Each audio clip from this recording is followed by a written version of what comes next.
Football with friends is fun as hell. My name is Alex Dunlap here with Cody Carpentier on a big Victory Wednesday here on Orange Bloods Live, Football with Friends. So pumped to be here with you guys. We have a bunch to get to today. I just now, as usual on Wednesdays, man, just finished up the offensive deep dig from the Vanderbilt game. So we're going to talk about that. I have some things to explain about the offensive line, why Texas fans might have been spoiled a little bit to start the season by this offensive line, why Quinn Ewers and the running game might have been spoiled, because I have some interesting findings about this. Cody, would it surprise you to hear that the offensive line played fine versus Vanderbilt?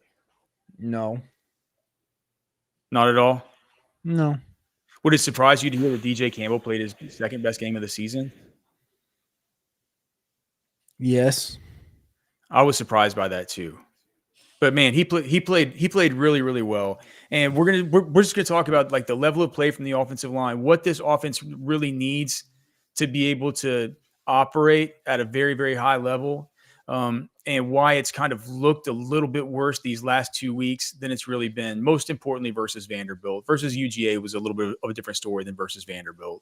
But if you felt like the team over the course of the last 2 weeks has looked like the offense has been throttled, we're going to explain why it's not necessarily been because of the offensive line. Also, I wanted to talk about Amari Niblack. I put him on the thumbnail of this thing because that guy looks to me like a dude that's ready to break out. It looks to me like he's about ready for launch. So we'll talk about him, and then we had the SEC coaches conference today that I wanted to just get into here right at the very jump. Cody, so Brian. Here's the thing. I thought that with LSU, that Brian Kelly and LSU had been getting the run game going recently. And it felt like during today's media session, all the LSU sites were asking this guy about was about like so many questions about the run game. And they were saying like, dude, like, the run game was so good at Notre Dame whenever you were there, and you had these great offensive lines and all this stuff. Like, is there any way you could like bottle some of that up? And I mean, questions like this is like, what's it gonna take to get the run game going? What's it like? Do you feel like I don't know. To me, it felt like the run game was kind of ticking up a little bit for LSU. Mm-hmm. Are they just kind of looking at this one game, or looking at the second half of the game? What do you think? I mean, as far as what Brian Kelly said is that he said our offensive line is really good pass protectors, and they do need to be more effective in the run game. But the strength of this group is they're outstanding pass protectors. At Notre Dame, we had a lot of guys who were more maulers, and it's kind of about the players more than it is about the specific plays. Do you like it? I don't know. Do you just find that to be a weird kind of disconnect there with sort of what we talked about as far as the LSU? It feels like the people there in Baton Rouge are tilted by the LSU running game. Well, it's the dead last. It's the 16th ranked rushing attack in the SEC right now. Dead last. 115 yards they've been ticking per up. game, which is half of what A&M and Tennessee are doing right now. So have my eyes just been deceiving me that I've been thinking these last few weeks that they're running the football better? Well, so I think the one that sticks into mind is definitely the South Carolina game with Caden Durham. Caden Durham came in the middle of that game, the kid from Duncanville, and had like a $130 on, I don't even know what it was, 12 carries or 11 carries or something like this, right? Or maybe it was less than that. But when he's been healthy and in, he's been generally good. Against Arkansas, he had 100 yards. Against South Alabama, he had 128. Against South Carolina, I think he had 100. But this last game against A&M, and he's been, I think, dealing with a little bit, I don't know if it's a lower body ankle. I don't remember what it was. But against A&M, he had 11 carries for 15 yards. Against Mississippi in their overtime win, he had 12 carries for 37. And he's been the only one that has been competent. I haven't watched them religiously every single down and watched them all. But, I mean, I told you coming into the season I liked what Josh Williams was potentially going to be in this backfield. And I haven't really seen him do, tiddly squat this whole year. So I will say, listening to a bevy of podcasts on a weekly basis, I've heard a number of people, and I haven't watched them as close as maybe Texas or some other teams. But people have been coming out about this offensive line at LSU saying, I don't want to hear anything about this tackle combo being elite. I've heard people say that. I've heard people say that that doesn't even need to be in the conversation right now. Oh, really? So that's kind of the word around there. That's I mean, I interesting. heard that this past week, and it's like when you look at the stats, and it's like, all right, Durham's had 3 good games. The rest of this running game has been the rest of the rushing attack, as far as the other 2 running backs, have been sub 4 yards per carry. The team is the worst in the SEC in rushing yards total per game. And you're supposed to have the 2 best tackles in football. No, I mean, I guess when you put when you put it like that, it's just like, well, of course they're asking questions. I guess it just goes to show how much different it is. It's like, around here, people are just hyper informed about Texas, and we talk mostly about that. And I guess when you're in that bubble, from the outside, I've just kind of been thinking, thought they've been kind of ticking up, man. They're what's their running? What is that? Caden Durham? Yep. He's a good prospect. He looks like a good player to me. Maybe I'm just kind of looking at him from a prospecting standpoint, unless from just an overall standpoint of what they've been able to do. Bro. That's what I was just saying. Like, he's good. He's had multiple 100-yard games. He's a true freshman. He came on. He looks like he looks like a thicker Doug Martin. Like, he's a good back. Yeah. And so there's just been a couple games like the Ole Miss one and the A&M one that he hasn't been able to get anything going. And those are the 2 tougher opponents they've played. Hard to be thicker than the muscle hamster. What a nickname that was. Just a couple other of these, and then we'll get into the just kind of get a lay of the land here in the SEC. Then we'll get into some of the Texas stuff. Kirby Smart, he's going to Jacksonville to play Florida. So I guess are the Jaguars? Yep. I guess they're renovating their stadium. Yep. Are they not going to play in it for the next 2 years? Or yeah. I'm not sure where they're going to be playing. I'm not sure where Jacksonville's going to be playing. But I know the games over at Wembley Stadium and stuff. Shad Khan loves to twist his mustache and go over there and play these London games with his dreams of taking over. He wants to move that team to Europe and just be the apple of everybody's eye over there as far as the NFL teams. But I guess not anytime soon because they're building a new stadium. And I guess so next year they're going to have that game in Tampa. And then the year after, they're having it in Atlanta. So is that the world's biggest cocktail party? Is that what they call that thing whenever they have it at Jacksonville? Yeah. I'm still getting used to these SEC traditions like the Egg Bowl and, the Swamp or whatever else. But, I mean, he's playing UF this week. And the first thing he said, he came into that press conference. He said, look, Florida is playing as good as any team in the SEC the last few weeks, especially on defense. Plus, they have a really young, talented quarterback that is coming on, that's kind of hitting his stride right now. And this is going to be a really tough test for us. And I just couldn't help thinking, I'm like, well, gosh, man, Texas has these guys to face right after the bye. You got Kirby Smart acting like, Kirby in these media sessions, sometimes you can kind of tell. He's always very deferential to other coaches and stuff like that. But you can tell when he comes in and he says, look, this is he said, this team's playing as well as any team in the SEC right now. Do you think that's just lip service, or do you think that Florida at this point has kind of grown some teeth? I listened to Josh Pate and that show religiously, and he comes out with a JP ranking, a JP poll every week, which is a power ranking, which is based on, it's a proprietary thing, an algorithm with certain things that are included, like recruiting and blah, blah, blah, blah, blah, blah, blah. He has Florida as the 19th power ranked team in the country right now. He does? Yeah. And again, power rankings are not, they're not rankings, power ratings are not rankings. How is that power ranking proprietary thing traditionally done? It's a model. It's a model. It's the same way we have a fantasy football model that spits out a projection for us on a weekly basis at Roster Watch. He's got a model that you update it with results and statistics, and it spits out a rating based on, whatever that threshold number is that he has. So for example, I think Georgia's his number 1 team, and he says that Georgia is 8 points lower than they peaked at earlier this year, before the Alabama loss. And Texas, I think, is like 5th, and they're like 12 points below where they once were. below their peak. But he said Florida jumped in. I think they were like maybe 25 or 26 last week, but they jumped up to 19th best team power rated in the country right now, which again, it's a power rating from somebody from a model.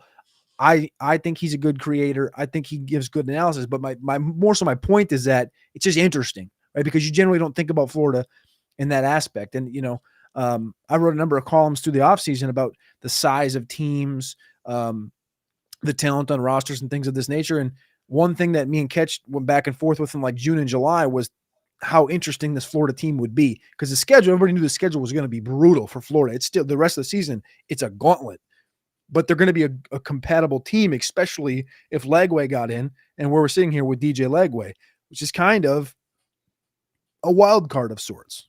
He's kind of a wild card. It's college football. It's not the NFL. He's kind of a wild card in college football, and they have enough talent down there to make things, a little bit grody.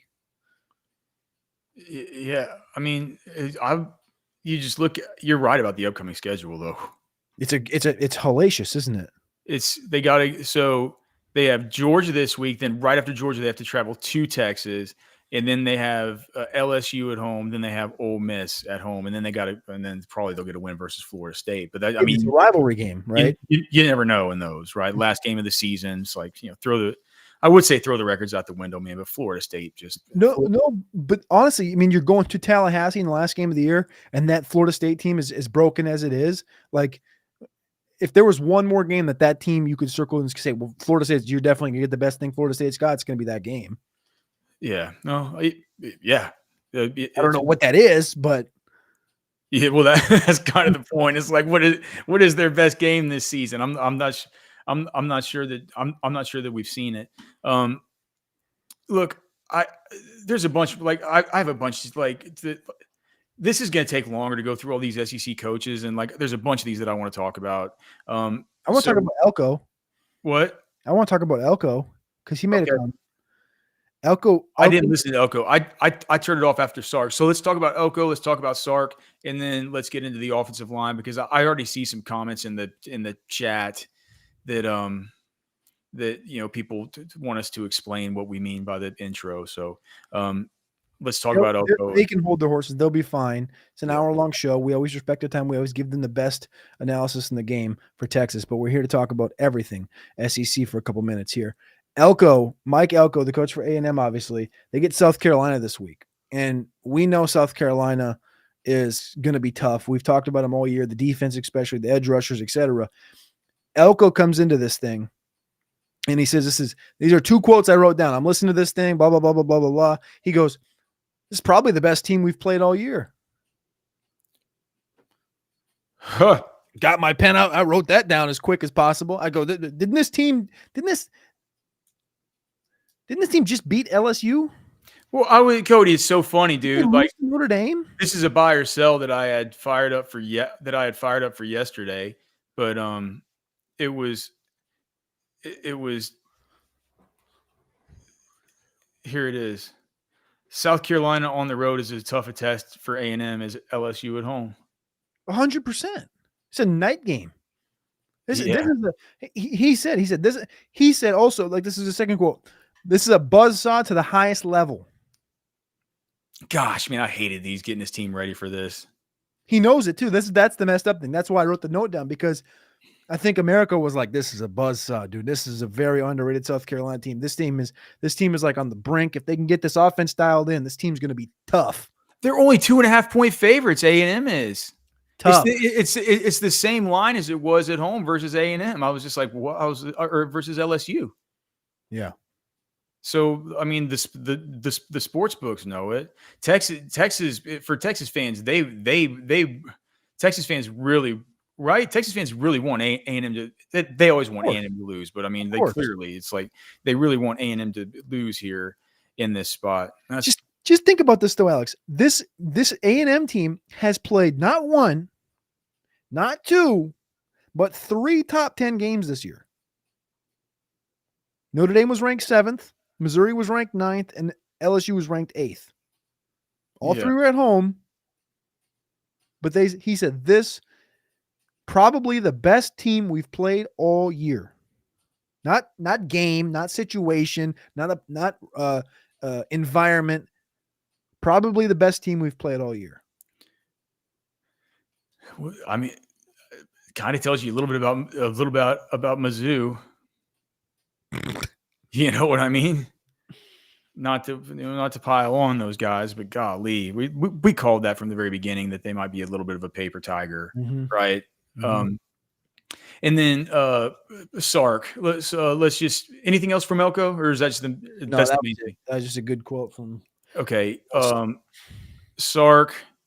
Good to get a win on the road against a tough team, to get out with a win, get a few guys healthy. We have four difficult games coming up, so the bye comes at a good time. Anwar asked him about recruiting, about if there's an urgency to get players in for the Florida and the Kentucky games, and then he basically said that we've been fortunate to get a lot of kids to the games. We've had great turnout for UGA. We have a big recruiting weekend coming up, so the coach is getting out. And they said that they're going to push to get players to the final 2 home games because he thinks that there'll be really good environments. But he just says that for the UGA game, they had so many players there, and they said all the guys we're recruiting have been there for one game this season so far.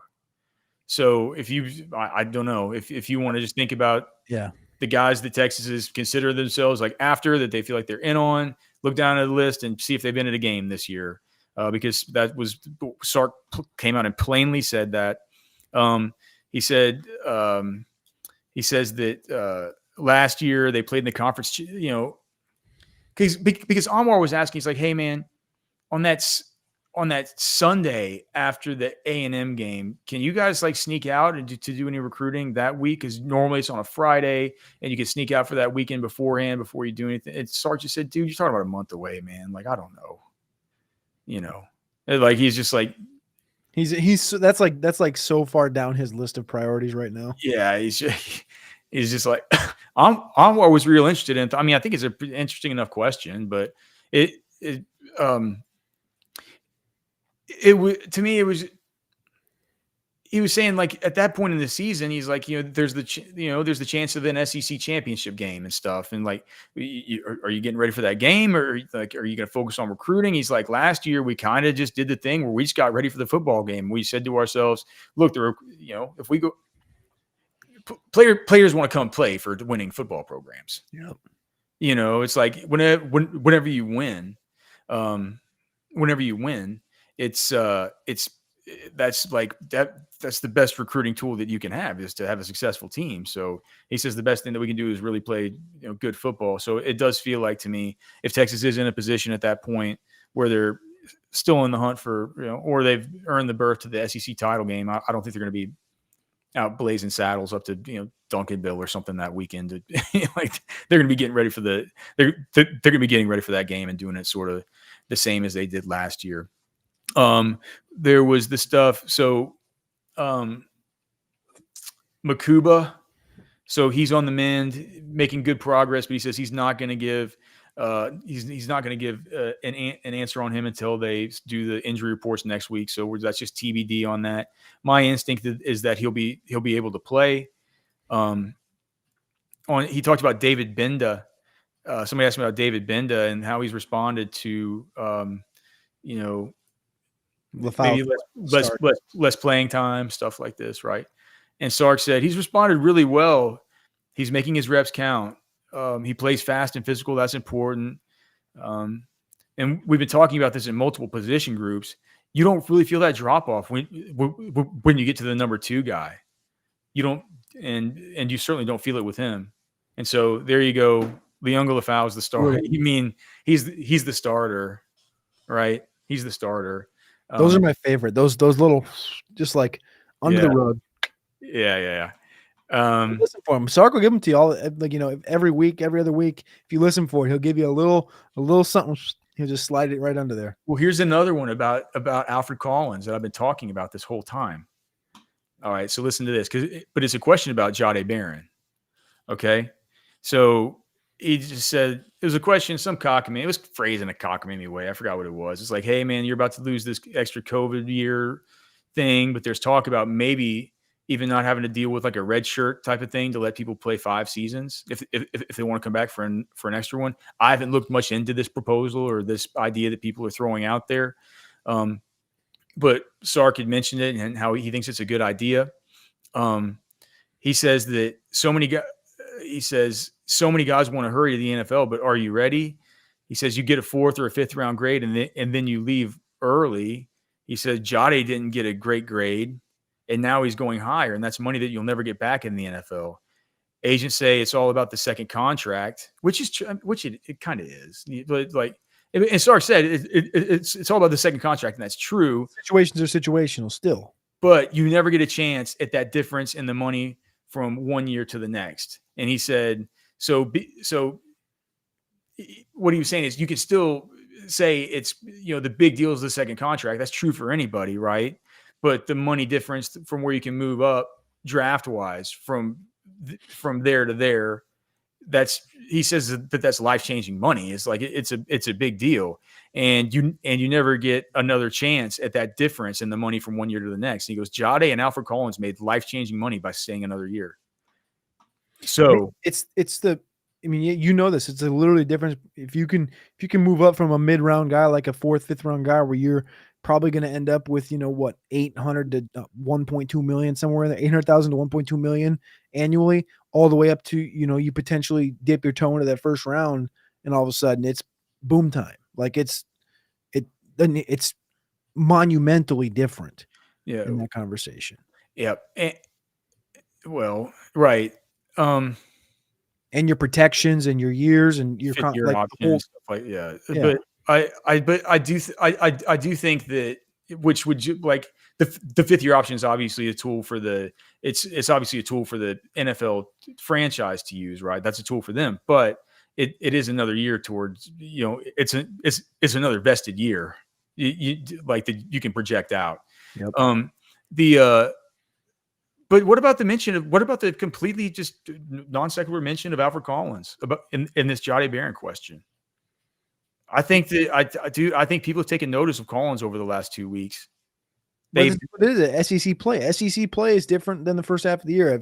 If he was going to slack at any point, it had to be those first couple games. If he was going to be a stud at any point, why wouldn't it be the center of the meat and the potatoes of the SEC? Like there's no better time for him to do that. Most eyes are on you against Georgia, right? Wake up. And during the meat and potatoes of the SEC schedule, I think that Texas fans feel like they've seen a huge downturn in the offensive line. And so I want to talk about that. And I want to talk about Amari Niblack because we are in the meat of the schedule and we are a giant fan of just delicious meats. Cody, Texas Beef Traders is just so good. I mean, I'm having Texas Beef Traders tonight. I'm going to have burgers tonight. As soon as we get done with this, I guess we got to do our Circa Millions cast. And can I self-exclude for picking Miami last week? No. I don't think you and Mitch are going to let me. Okay. But right after I get done with the Circuit Millions cast, I'm going to go out and cook burgers. Texas Beef Traders, just, man, go out there, smash them down on some butcher paper and just do smash burgers right on the grill. It's a delicious way to do it. Throw a bunch of cheese on there, stack up, they'll stack up like 3 tiny little paper thin ones and go to town with local, delicious beef. You don't have to go buy steaks, even though they're cheap, man. It's like the ground beef there is awesome. Everything there is awesome at Texas Beef Traders. Cody is talking about coming back in for another live show at Texas Beef Traders. We'll hopefully be able to get that announced soon, officially. But we'd certainly love to see you out there, but they'd certainly love to see you anyway. Please go check them out. Texas Beef Traders, they're great sponsors. You can find them right there in the heart of Lakeway off of Loman's Crossing. You get 10% off when you let them know that you heard about them right here on Orange Bloods Live. And I'm telling you, man, there's everybody that's been there, everybody that's gone, they'll email us and they'll tell us that this is like, thank you so much for turning me on to Texas Beef Traders. Call them up, get your 10% off. If you don't want to drive into Lakeway, it's fine. Just tell Darren where you live and he'll just bring it to your house. That's how they work around there. Texas Beef Traders. TexasBeefTraders.com. All right, Cody, I have to share my deep dig. Have to share this thing. We got an email in from our guy Will. We got our first antler picture of the season. Hey, now. Get him on the ground. Get him on the ground. Yeah, man. That's a good one. That's a good one. Oh, can I send you this one, Cody? Of course. My buddy Matt, man, who watches the show, he sent it to me last night, and he'll love to see this. But they went out last night, and this is at his South Texas ranch. This is a coal buck that he told me that I could come out there if I wanted to last night, to drive 4 hours down there and go shoot this thing if it came out. And I was like, oh, dude, I can't. I got the show, and I won't be back in time. I got the deep dig to do. I got all this work. But so he invited another friend out, and I don't know if you'll get a chance to put that thing up. But I'm working on it. I'm telling you, man. Like, holy nuggets! That I was just like a cold dude. Yeah, you could have got this thing. You declined this for the show. I didn't know that it was gonna be. He said it's a cold buck, dude. That's how they look down there. You declined this for the show. I didn't know. I'm telling you, I didn't know that's how they look down there, man. Yeah, dude. It's like down there south of like Three Rivers, Texas.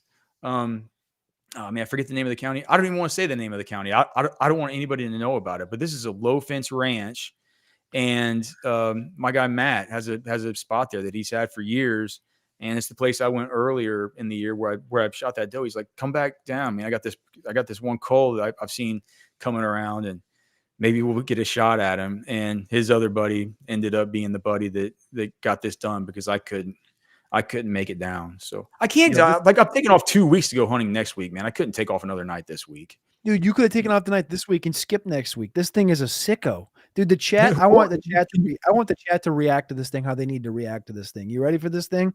This is disgusting, and this is despicable. This is despicable from Alex declining when his buddy says, this is a maniacal deer. Come shoot it. No, it's not. It's a coal. He's saying he yeah, oh, that's a big, beautiful, mature dude. That could have been me. With friends, he said.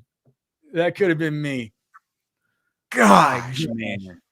Shout out to Matt, man. Big Rusty on the boards and in the chat. But man, like I was like, dude, can you just hold off, man? Like go out next week. He's like, no, I can't go out next week. I got kids, man. I'll call up somebody else. We gotta take this one out. I was like, how do you know where it's gonna be? You know, it's a 4,800 acre ranch and it's low fence. How do you know, like, we're about to get into the rut? He's just like, no, man, he's a homebody. I'm like, I know right where he beds. I got him patterned. I was like, oh, dude. I was like, gosh, despicable. Yeah, but that's a happy dude right there, man. Anyway, if you ever, dude, you know now, if you ever decline again.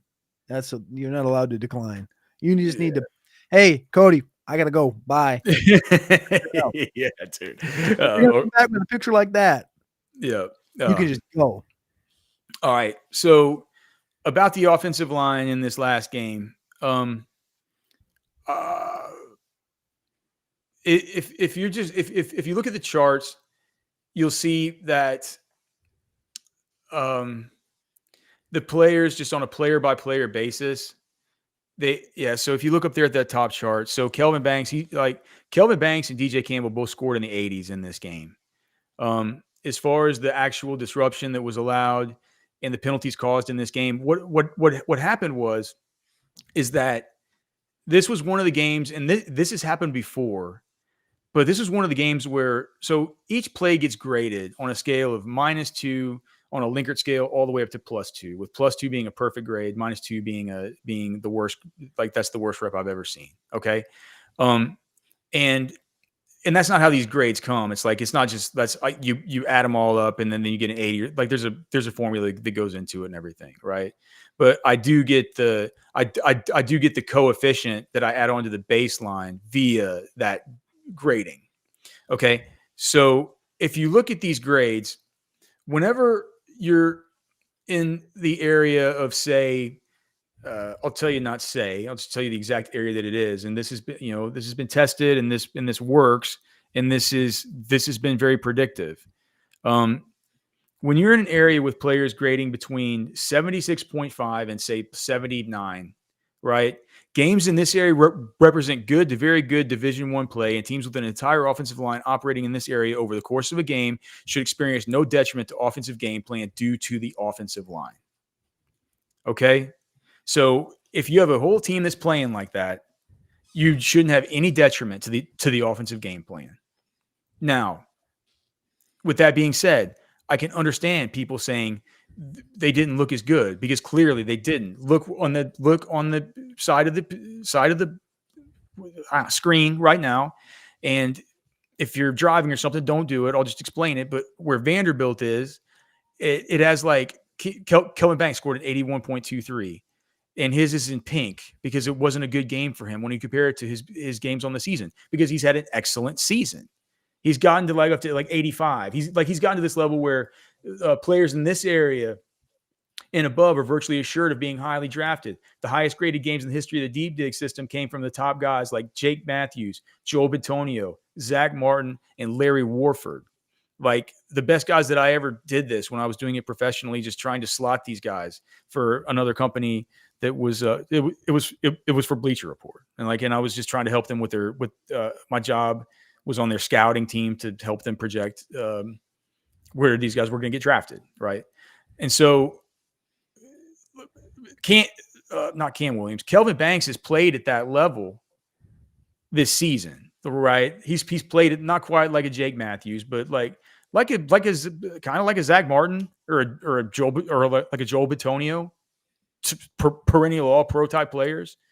And so whenever he scores an 81, which is another, like that's like a score like 81, that's 81 to like 83 and a half or something. Players who have games in this area are going to be drafted almost always, and some will be drafted highly depending on physical attributes, measurables, character, combine results, etc. Some players will grade out in this area on film as simply outstanding college players, while NFL interest might not necessarily be there as much as with others due to lack of concrete measurable attributes. And so that's saying that it's like sometimes guys can grade out like that because they're just hell raisers in college, but they have like 31-inch arms, and just I'm like no NFL team's going to want them. Texas had a player like this named Parker Braun that was just really small, and he wouldn't ever grade in the high 80s, but sometimes he would get like 79 and a half, 80 stuff like this. No NFL team would sniff that guy. So whenever you look at Kelvin Banks, you look at Cam Williams, you look at Hayden Connor, they're grading out at 78, right at 78. Jake Majors is 77. DJ Campbell at an 80. DJ Campbell's the only one that played at a higher level than we've seen, especially recently. He played a miserable game versus Georgia. They all did. Well, at least Majors, Campbell, and Cam Williams did. That was an unacceptable game because you had two players play at an unacceptable level, the whole right side of the offensive line. That was unacceptable. What we saw versus Vanderbilt was not unacceptable. In fact, it was fine. It was good. It was just one of these weird times where it felt like every single time one of these guys got one of these grades where I'm like, man, that was a bad rep, dude. I'm gonna give him -1. That bad rep led to a TFL, or that bad rep led to a pressure, or that bad rep led to a whatever. And then you got Kelvin Banks, who gets Kelvin Banks gets 2 holding penalties. Are you kidding me? Cam Williams had a block that I graded as a 2. Like, I don't hand out 2s very often. It was one of these, it was on the outside zone play. You guys remember it was the one where he got the unnecessary roughness or the unsportsmanlike conduct where he pinned the guy. Then he gets up and shoves him back down on the ground. And the next thing you know, instead of getting a +2, he gets a -1 for that. And it's just wiped off the history books. And look, man, Texas over the course of these last 2 games, four offensive line penalties this week, 2 offensive line penalties last week. How much? Okay, so this week it was just, you see that the snaps per the disruption allowed has really gone up because it's like things have fallen into place to where you're just like, okay, all right, man. It feels like every time that these guys have a bad effort or a bad rep, that that this is it's things are going sideways, man. It's like they're on the bad end of some, they're on the bad end of some kind of variance. You had Kelvin Banks in this game that even though he graded out really well, he had 1 TFL allowed. He had 2 holding penalties. He also had 3 knockdowns. Hayden Connor allowed a pressure and a TFL. He also had a false start penalty, 4 knockdowns. Jake Majors allowed 1 pressure. He had 1 knockdown. DJ Campbell played a great game, but he allowed 2 quarterback hits. Three knockdowns. Cole Hudson only played 8 snaps, and he was just, he got yanked for the whole rest of the game. He had, like, on one of them, he had a bad TFL he gave up on the outside zone, and Cole Hudson also on the other one, he allowed was that a sack or a pressure? I forget if it was a sack. Was it so, one TFL, one pressure allowed on 8 snaps. And then Cam Williams allowed 1 sack and 2 pressures. He had an unsportsmanlike conduct penalty. He had 1 knockdown. And so you're saying, like, gosh, that's okay. So that's 1, 2, 3, 4, 5, 6, 7, 8, 9, 10, 11, 12, 13, 14, 15 acts of disruption and or penalties in one game. And when that happens, Kelvin Banks can be grading out great on the play where Jake Majors allows the pressure and blows it up, right? They're individually they're playing fine, but I think that as a cohesive unit, they just aren't. And we saw it with the it wasn't an offensive line issue, but it's a protection issue. We saw it with the Jaden Blue sack. Wherever we talked about it yesterday, but what it was you just picture it in your head. So there's just think about the center to the left, to his left. Okay. And the center has a mugged up linebacker right on his face. Right. And then Hayden Connor standing here with no one really on him, but Banks has a 4-eye on him. And then there's a defensive end that's on Kelvin Banks' outside, right? It was a half slide protection wherever Majors, Campbell, Williams slide right? But you see Hayden Connor beforehand point over at Cam and point over at the 4-eye and say, look, man, we got 2 dudes over here. So when that guy comes up like this, you're going to have to take him, and I'm going to have to take this 4-eye, unless maybe that 4-eye slants across your face and the end stunts around, and I got to be here to take it. Like, I got to take this, even though I do have an immediate inside threat here, because I understand Jaden Blue's back there, and his job is to work inside out and ascertain immediate threats inside out, right? And so Jaden Blue just runs off to the side. This dude runs up scot-free, and just everybody's, and Hayden Connor's just standing there, because what happened is the defensive end bailed out, but they didn't know that he was going to bail out. They had to account for him whenever they set the protection. And so it's like, but then if you were to listen to the announcers, they're saying, like, well, there was some kind of miscommunication with the left guard there, Bob, all the rest slid to the right, it's a slide protection. Like, the left guard, I guess he didn't know, or he got confused or something. Like, dude, you didn't see he was to the man side of the slide protection, not the slide side. They have different rules. If it was a 4-man slide, it would be a completely different thing. Like, yeah, that would be the worst rep you've ever seen. You'd be like, why is Hayden Connor standing there with his, what in his hand? Like, the guy's right to his right. Everybody else slid right. Why didn't you just slide right and pick him up? Well, it wasn't a 4-man slide protection. And so, like, but is that an offensive line communication issue? Or is that an offensive line and a Jaden Blue communication issue? Like, is that something that Quinn should have pointed to Blue about? Is that just like, these are the kinds of things that happened, and it felt like these sorts of things in this game. Texas got away with the win, but if you thought that the offensive line looked bad, you need to understand that there were a lot of things that were just conspiring against them, and things that happened in weird spots, and it's just a lot of disruption. And it's like, what did I say, Cody? It's like 15 acts of disruption and or penalties in this game. Mm-hmm. And if you look at the last game, Georgia. So for the Georgia offensive line stuff, so they had, pressure. So 1, 2, 3, 4, 5, 6, 7, 8, 9, 10, 11, 12, 13, 14, 15, 16, 17, 18, 19, 20 acts of disruption allowed and 2 penalties. So 22. So 22 plus 15 is 37. So let's just think about this. Okay. So we have 37 acts of disruption and or penalties. I don't even know if this is going to work, but I think it's probably going to be what I'm saying here is probably going to be right. Let's look at so 37. We help me remember that, Cody? I got it wrote down. I should have gone over this exercise before I did this. Okay. So 330 plus 181. That's the total number of snaps that Quinn Ewers and Arch Manning have played. So 330 plus 181. 511. So 511. So if I look at 511 and I look at the total, just the total snaps. So 511. So Texas this season has had 87. So 511 divided by 87. That can't be right. Sum is 87. So the total of all this stuff, 87. 87. Oh, but wait, we have Cole Hudson and DJ Campbell, both that have played with.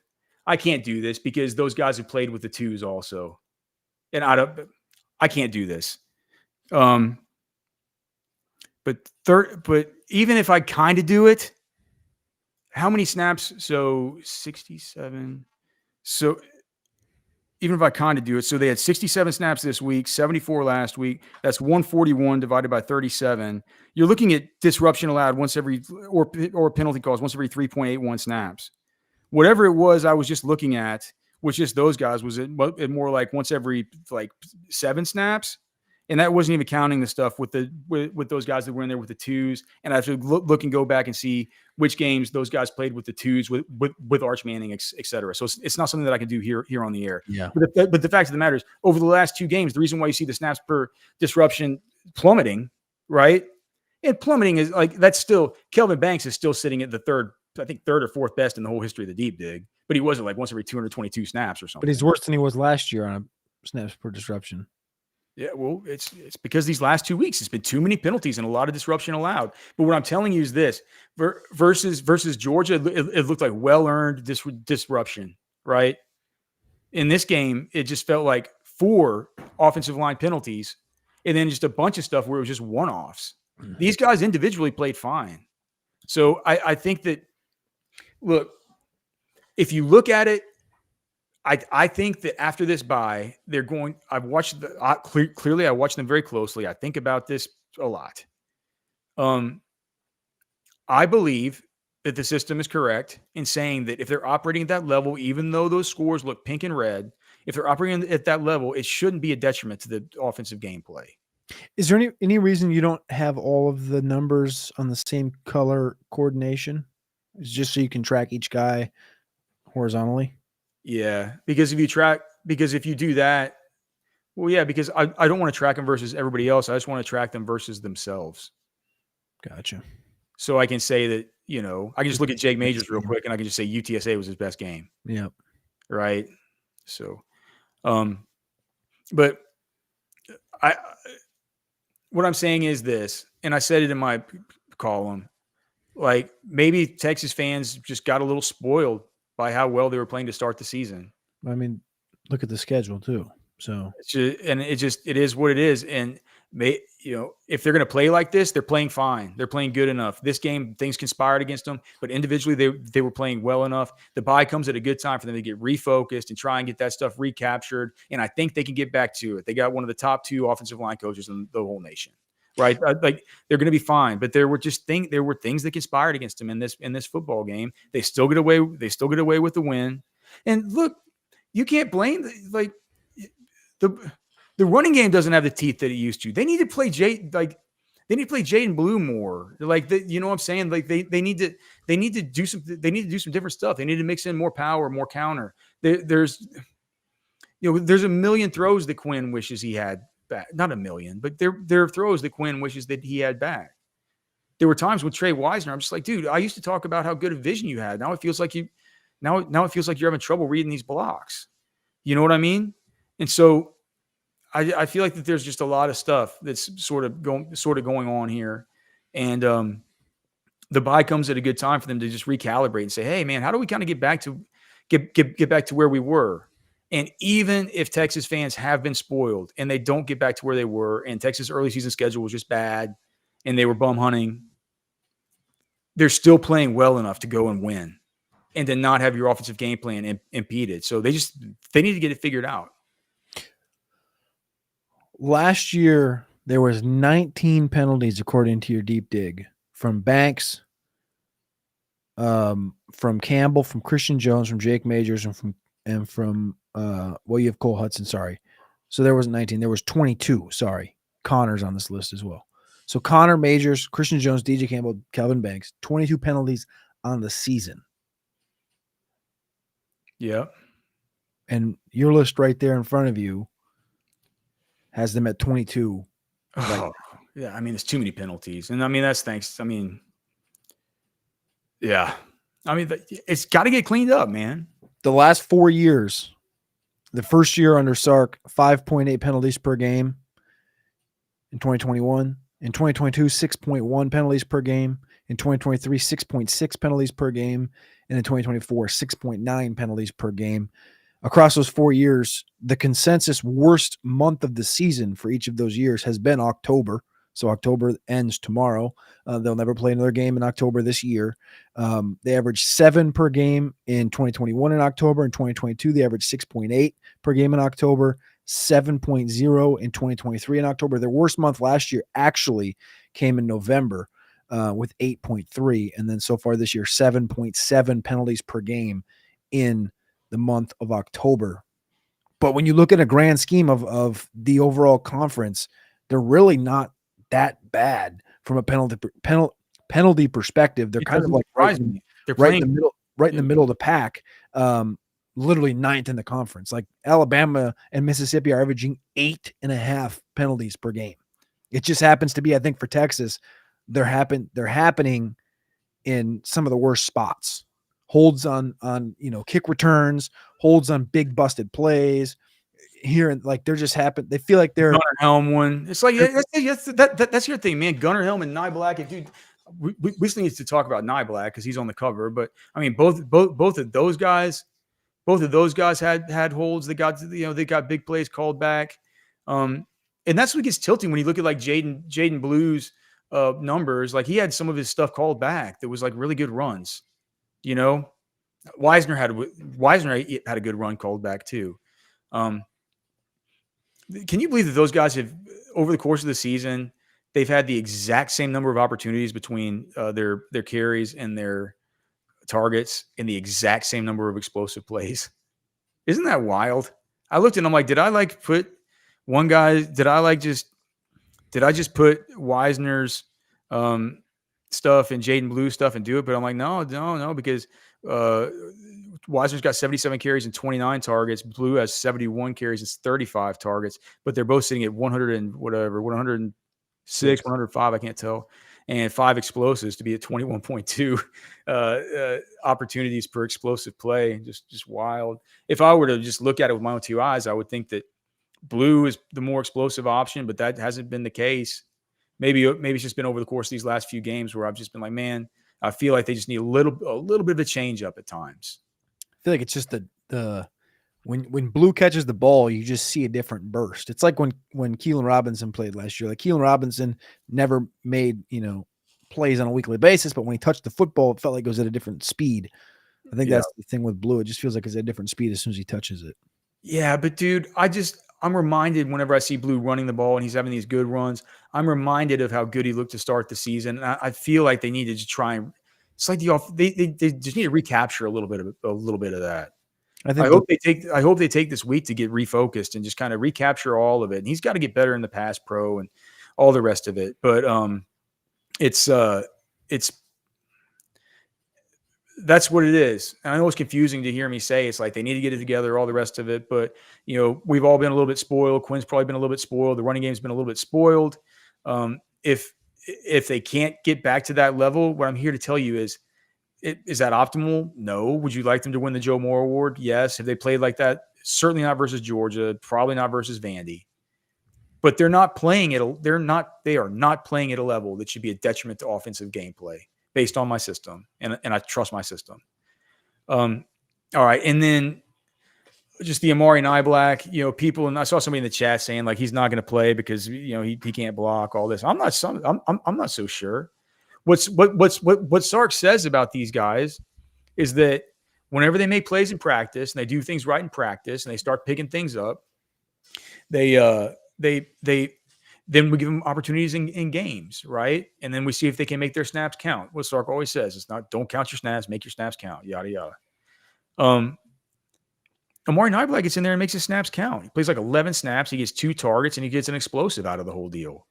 And now I know it's a super small sample, but he does now lead the team in opportunities per explosive play. He's had 2 opportunities, he's had 1 explosive. And to my eyes, he looks like he belongs. He looks like he fits. And look, I know you're not taking Gunnar Helm off the field. He's the team's leading receiver. And he's also, it's an amazing all around tight end. He's not just like Sark was saying in his press conference today. He's not just a Denver Post reporter was calling in to ask about Gunnar Helm. I guess they're going to be doing a story about him being there from the Cherry Creek. I forget where he's from, but he's saying the thing about him though, is like, he's leading our team in receiving, but he's just as good a blocker and stuff. He's just as important to us for that, so you're not taking him off the football field. Mm-hmm. But Niblack to me, dude, if you're going to be having a guy that you need as a receiving weapon, he looks to me like he's definitely more dynamic than Juan Davis. I understand Juan Davis is probably better in that H-back stuff where you just want to use him on the split zone stuff, right? The zone slice where he cuts back against the zone angles of the offensive line. You see it on almost every play. Every time they run inside zone, what do you see? You see a tight end that's kind of a sniffer back that just runs down the line of scrimmage behind them, for lack of a better term. It's called the split zone, and Texas runs the out of it. Juan Davis is a really good blocker in that design. Mm-hmm. So that would be the one thing that might keep. I don't think it's Amari Niblack's black is bad as a blocker, but I think Juan Davis is particularly good. And so maybe when you have Niblack out there, you could kind of give the defense a little bit of a clue about, this guy's going to be used as more of a receiver or stuff. But I mean, that's fine. A lot of guys are like that. He looks explosive. He is explosive. He's going to break out, man. He's going to this year, he's going to show some things. And next year, people are going to come into the season really excited about him because he's not going pro after this year. Niblack would have to be. I don't even know what he would have to do to even think about going pro at this point. A year ago right now, he actually not right now, but a year ago for Bama, he had 7 explosive plays on his own in that season, which was 29th in the conference. Tied. Show you how good Gunnar Helm has been. It's crazy. Tied Ladd McConkey for a name to kind of connect yourself with the Georgia wide receiver. Tied Ray Davis, a running back from Kentucky that was drafted. Beat out Dylan Bell, Dominic Lovett, both wide receivers for Georgia this year. He was in good company. He was, wasn't this astronomical year, but I mean, he had 7 explosive plays on Alabama. This guy can play football. Yeah, we're in good company here, man, on our show. We can't tell you how much we appreciate all you guys being here. We can't tell you how much we appreciate Poncho Outdoors for being such great sponsors. They have such great clothes, man. I love Poncho. These shirts are so great, man. I think next time, Cody, I'm going to get one of the denim shirts.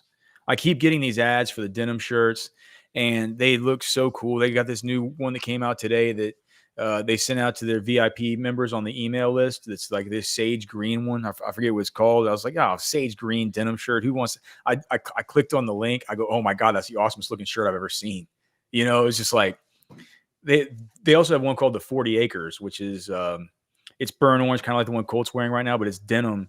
And it has a little, what is it, where it's just got Longhorns on it? What is that, like a pattern, like a Longhorn pattern? Yeah. Yeah, like it's just got a pattern of Longhorns on it. Same kind of, same kind of pearl snaps, same kind of pockets, same kind of, phone holder and holder for your glasses and all that stuff. Man, Poncho Outdoors is awesome. And we got the Outsider show coming on a little bit later. And those guys are, Poncho sponsors those guys too. And they were cool enough to hook us up with a deal like they have. But you'll always see them wearing the hoodies and all the rest of the stuff there. So make sure and check out Poncho Outdoors, and make sure to shop at Specs, man. We have over 400 people in here, creeping up towards 500 between X and between YouTube watching here in the Specs chat line. We always appreciate you guys, man. We can't thank you all enough for being here, and we couldn't be doing it without Specs being such a great sponsor as well. Now, email us, fwfemails@gmail.com. You can follow Cody on X at Cody Carpentier. You can follow me at Alex Dunlap NFL. You can find all of our content over at orangebloods.com. You can follow us on Roster Watch as well for your fantasy football, NFL draft stuff.